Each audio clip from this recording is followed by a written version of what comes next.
افرادی پیدا شدند با مانند اسکندر مدنی، عبدالظاهر دایی و عقیده خود صحیح و درست میدونند و عقیده ما را باطل میدونند که نادرست است، در حالی که عزیزان من عقیده او خرابه. عقیده او باید بروند عقیده بکنند. سبحانك هذا بهتان عظیم. الله پاک است و این بهتان است نسبتی یک طالب علم برجسته به مانند ابو محمد مدنی حفظه الله است. الله حفظش کند و الله سبحانه و تعالی ثابت قدمش بگرداند و ما موحدین ان شاء الله که تا روزی که در راه حق استوار است ما این برادر خود را و این شیخ را ما همیشه دستگیری میکنیم و شما مشرکین شب و روز میسوزید. در این حالت شب و روز میسوزید چگونه که صحابه ها در گرد و اطراف رسول الله صلی الله علیه و سلم جمع شدند، مشرکین مکه سوختند، آخر به قتال و به کشتار گذشتند. شما هم به قتال و به کشتار امروز گذشتگی هستید. یگان جین ای دور حضرت سلیمان علیه السلام نداری صدقه ارواحای گذشتگان چند رایی که بدبخت بگیرن بیارن جین خونه که کلتک شبش که زنجیربند که از آن چه با او قلم در سنبای پاش بزن. الحمدلله والصلاة والسلام علی رسول الله و علی آله و صحبه و من والا. اما بعد السلام علیکم و رحمت الله و برکاته به تمام برادران و خواهران موحد و موحدان. الله سبحانه و تعالی شما را حفظ بکند و الله سبحانه و تعالی ما و شما را در این راه حق ثابت قدم نگه بدارد. و بعد ما از مقدمه به ردیه اول گذشتیم به نام عبدالواحد قاری عبدالواحد قبر پرست، جین پرست و دموکرات. جین پرست و دموکرات. البته که ما هر یک کار خود شروع میکنیم به چی؟ هر یک کار خود ما با قرآن و سنت و پیروی از سلف این امت، سلف الصالح، صحابه، تابعین، تبع التابعین و از اینها پیروی کرده ما یعنی که با این گونه انسان ها یعنی ردیه میزنیم. یعنی چی گونه؟ سلف ما چگونه با این گونه انسان ها معامله کردن و چگونه با اینها ردیه زدن و چگونه اینها را یعنی کی بودن و چی بودن اینها را برای مردم بیان کردن. ما نیز همین گونه و این از واجبات خود و از ضروریات دین میدونیم که اهل بدعت و مشرکین را برای اصلی چهره و اصل عقیده شرکی و کفری اونها رو برای بیان کردن این وظیفه ما هست، وظیفه گذاشته الله و رسولش بر ذمه تمام یعنی که چی است؟ مسلمین هست.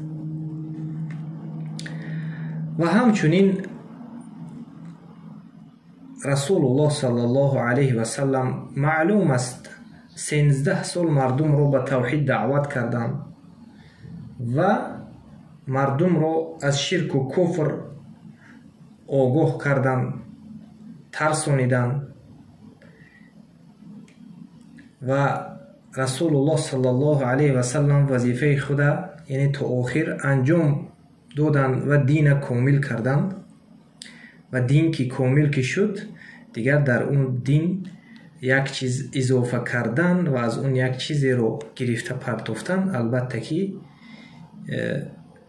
امام مالک ابن انس رحمه الله خیلی که میگویند که کسی که در دین یک نوآوری پیدا میکند او دعوای این کرده است که یعنی چیز دعوای این کرده است که دین کامل نشده است.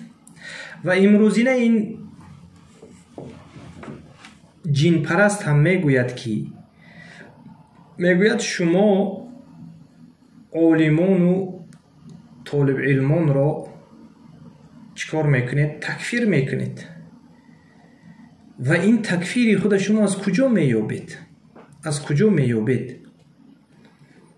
و ما با این تهمت این انسان که با شیخ ابو محمد مدنی و با دیگر سایر موحدین که تهمت بسته است، ما ان شاء الله به این جواب میگوییم، به این تهمت او. و اولا ما میگوییم که امام بربحاری در کتاب شرح السنه خود میفرمایند که وعلم ان الخروج من الطريق على وجهين اما احدهما فرجل قد زل عن الطريق وهو لا يريد الا الخير فلا يقتدى بزلته فانه هالك.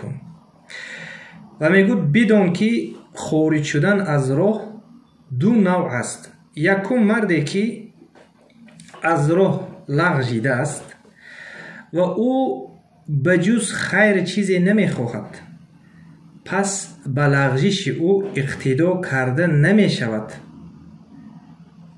البته او هلاک شونده است. و دویمش مردی که حق را ضدیت کرده و آخر عناد الحق و خالفه، یعنی که حق را ضدیت کرده. من کان قبله من المتقین فهو ضل مضل شیطان مرید فی هذه الامه. الله اکبر. نظر کنید که در اینجا میگوید که یعنی دوم انسان مردی که حق را ضدیت کرده و تقواداران پیشین خود را، سلف خود را مخالفت کرده است، پس او گمراه و گمراه کننده است، شیطان سرکش است. اکنون وظیفه ما چی هست؟ وظیفه ما موحدین و مسلمان هایی که ما دعوتگرها باید چیکار کنیم؟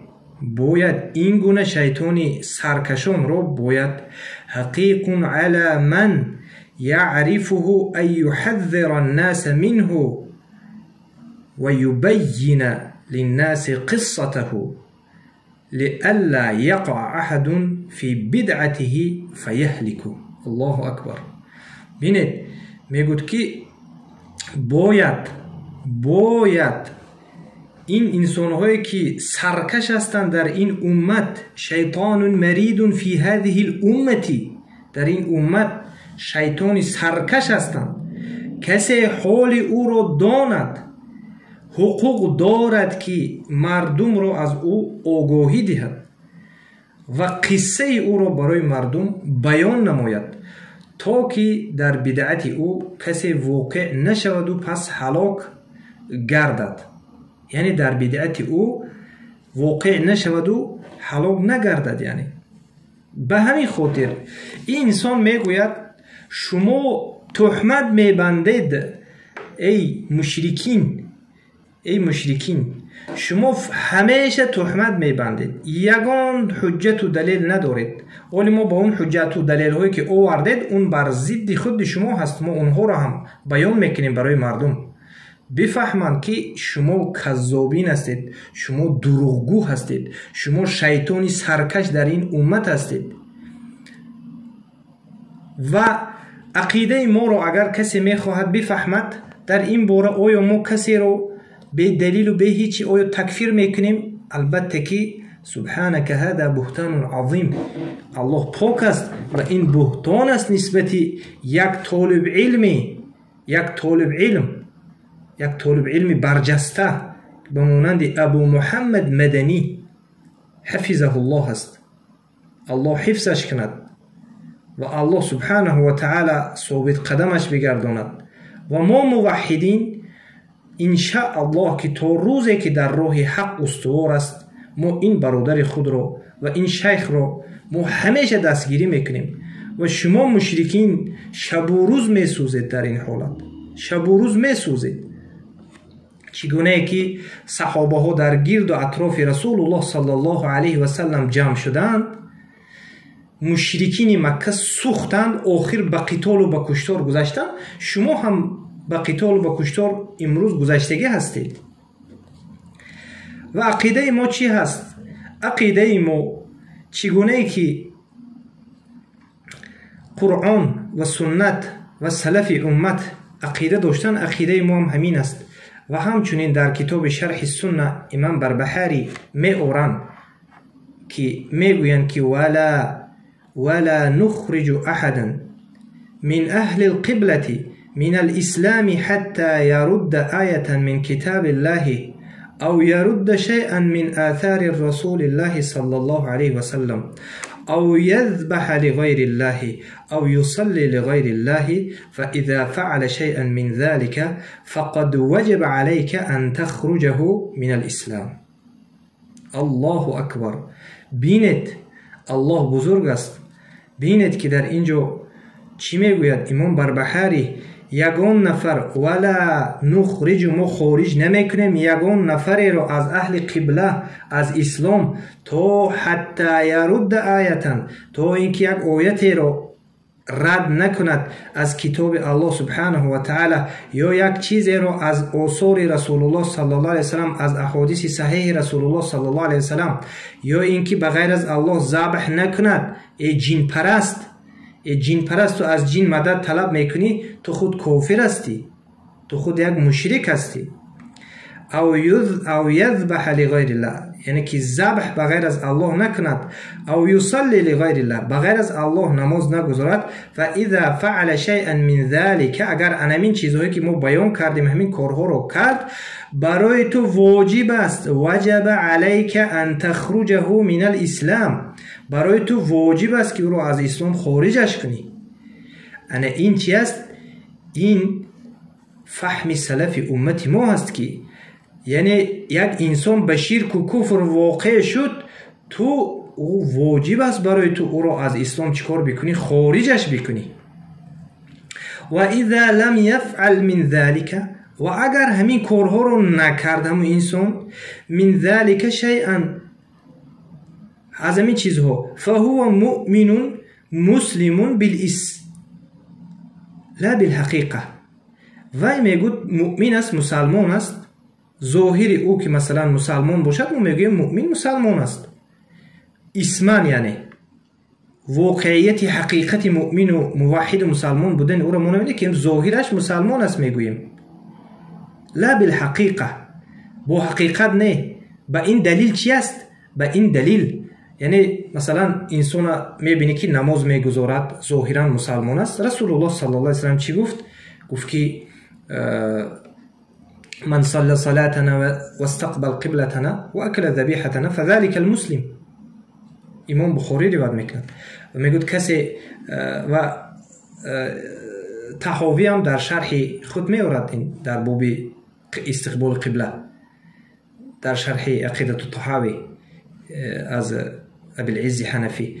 و انامینجا رسول الله صلی الله علیه و سلم کسی که نماز ما رو بخواند، قبله ما رو قبله قبول بکند و ذبح ما رو بخورد، یعنی و اکل ذبیحتنا فذلک المسلم، پس این گونه انسان مسلمان است.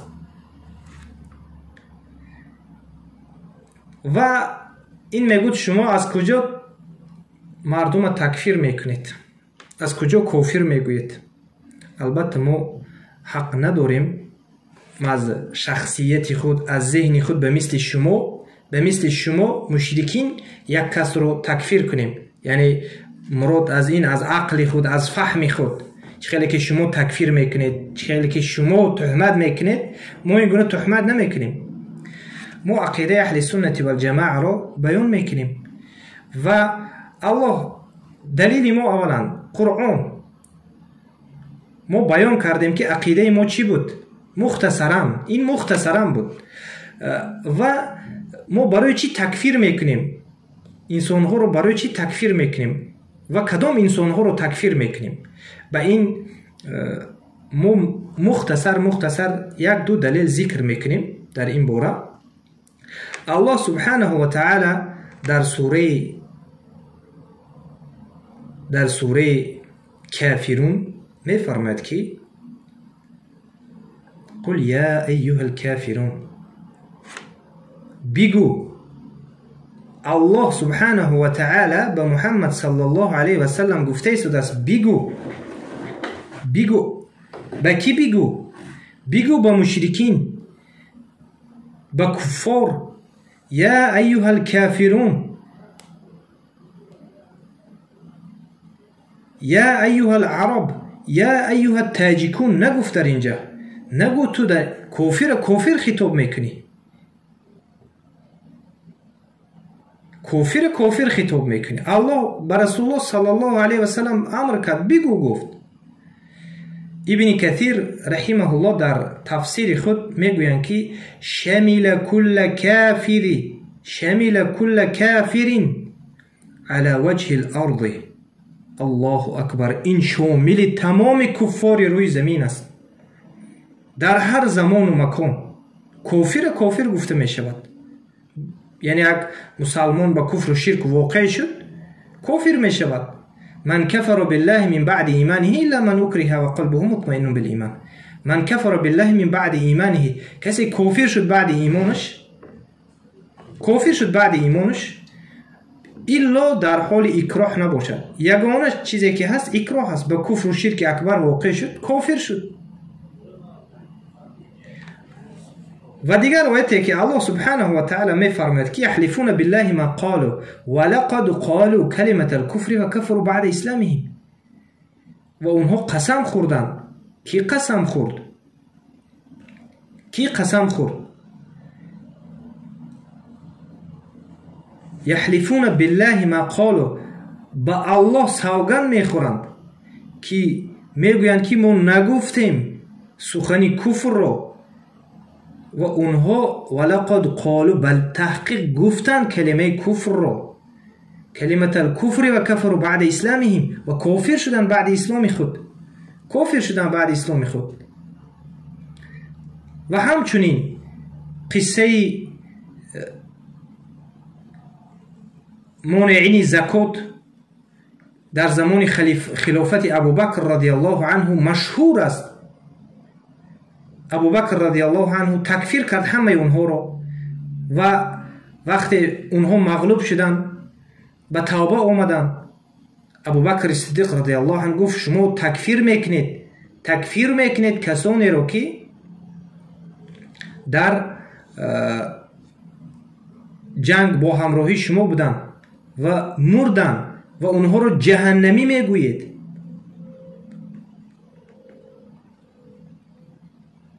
و در این باره بازم مثلا در تکفیر کردن عالم و عامی اونها رو تکفیر کردن از صحابه، تمام اونها رو یعنی چیکار کردن؟ تکفیر کردن اونها رو.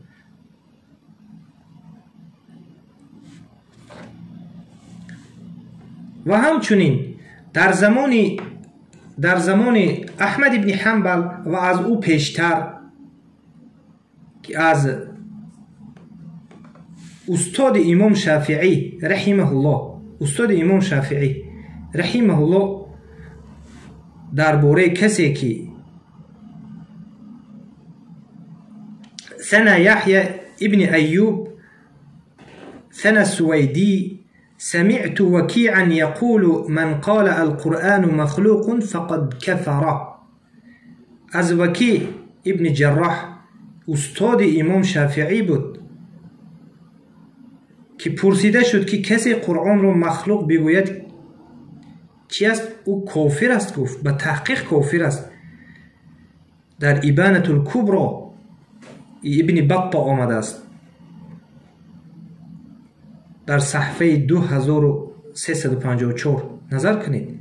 و همچنین عن السویدی، و همچنین از امو سویدی قال سمعت وكيعا يقول وقيل له إن فلانا يقول إن القرآن مخلوق محدث فقال سبحان الله هذا الكافر. یعنی که از وکی با پرسیده شد дар бораи касе ки Қуръонро махлуқ навпайдо мегӯяд, муҳдат, чӣ аст ҳукмаш?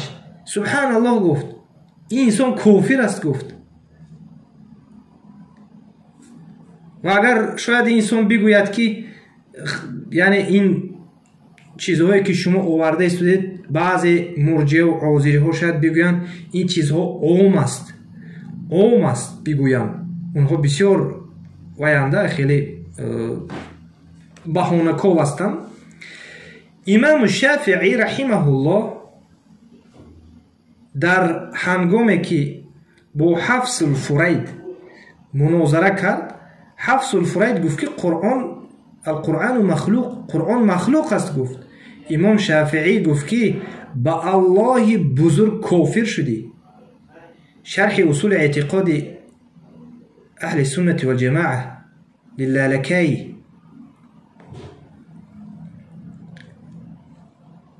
ин китобҳо дар бораи шарҳи усули эътиқоди аҳли суннати вал ҷамоа дар ин масъалаи куфри инсонҳое ки Қуръонро махлуқ мегуфтанд ва шак мекарданд чандин далоилҳо аст.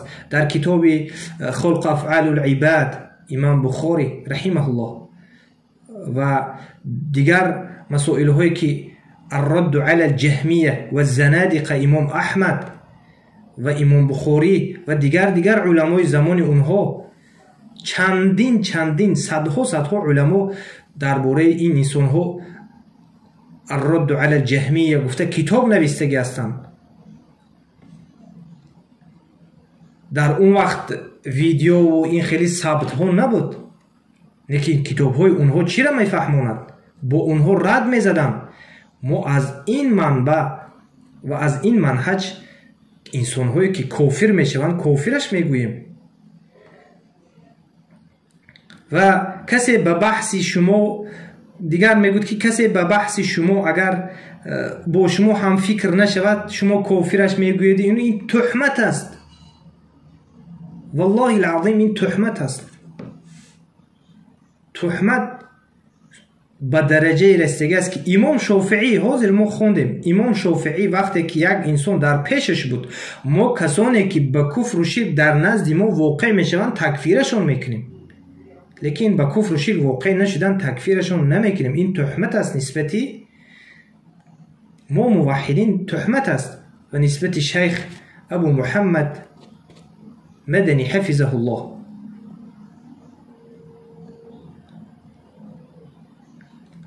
ва ҳамин буд мо мухтасаран баён кардем ки ва эй мардуми тоҷик, эй мардуми мусалмонҳои тоҷик, шумо чашми худро боз кунед. ин шаётин ва ин шайтонҳои инсӣ шуморо фиреб надиҳанд. мо мардума ба суханҳои худ даъват намекунем, ба фикри худ даъват намекунем. мо мардума фақат ба Қуръону суннат ва ба фаҳми салафи уммат даъват мекунем ва ба суханҳои худ мо далил дорем. ва касе агар ин ҷоҳил дар навори худ мегӯяд ман бо ту баҳс мекунам, бисмиллаҳ, ба расонаи ба сомонаи имо дохил шавад, дар онҷо суҳбат мекунем. ман иншааллоҳ ки гумон мекунам як муваҳҳиди оддитарин анамин ҷоҳиле ки ҷинпараст аст, инро дар муддати чанд дақиқа шикасташ медиҳад. барое ки як ҷоҳил аст, ин қадар сухан мегӯяд, дар охир ба ширк худаш ба се куфру ширк дорад. мо дар оянда баён мекунем куфру ширкҳои инро бо Қуръону суннат. бо Қуръону суннат иншааллоҳ дар оянда баён мекунем. ва ҳамин буд ки ин туҳмати ин буд ба мо ва мо ақидаи худро баён кардем ва мо аз манбаъҳоро аз куҷо мегирем. мо инҳоро ҳам мухтасаран баён кардем ва шумо дар ин бора метавонед ки шайх худ китоб навистагӣ ҳастанд. инҳо ку намехонанд, китоб навистагӣ ҳастанд. барои чӣ шумо намехонед? барои чӣ шумо намехонед китобҳоро? дар бораи такфири маъмун китоб навистагӣ ҳастанд. таҳқиқи такфири имом аҳмад маъмунро бигиред, бихонед, бифаҳмед шайх абу муҳаммад маданӣ чӣ гуна масалан ақида дорад ва дарсҳояшро гӯш кунед. мефаҳмед ки ҳақ ки асту ботил ки аст. инҳо ба ғайр аз сафсатаву ба ғайр аз ҷинпарастӣ дигар ҳечӣ надоранд. ва ҳамин буд иншааллоҳ ки суҳбати мо. иншааллоҳ дар оянда мо як ба як дигар шубуҳоти инро ва дигар туҳматҳое ки задагӣ ҳаст ва далоилҳое ки меорад, мо як ба як нуқта ба нуқта иншааллоҳ ки ба ин ҷоҳили мушрик рад мезанем. субҳанака аллоҳумма ва биҳамдик ашҳаду ан ла илаҳа илла анта астағфирука ва атубу илайк.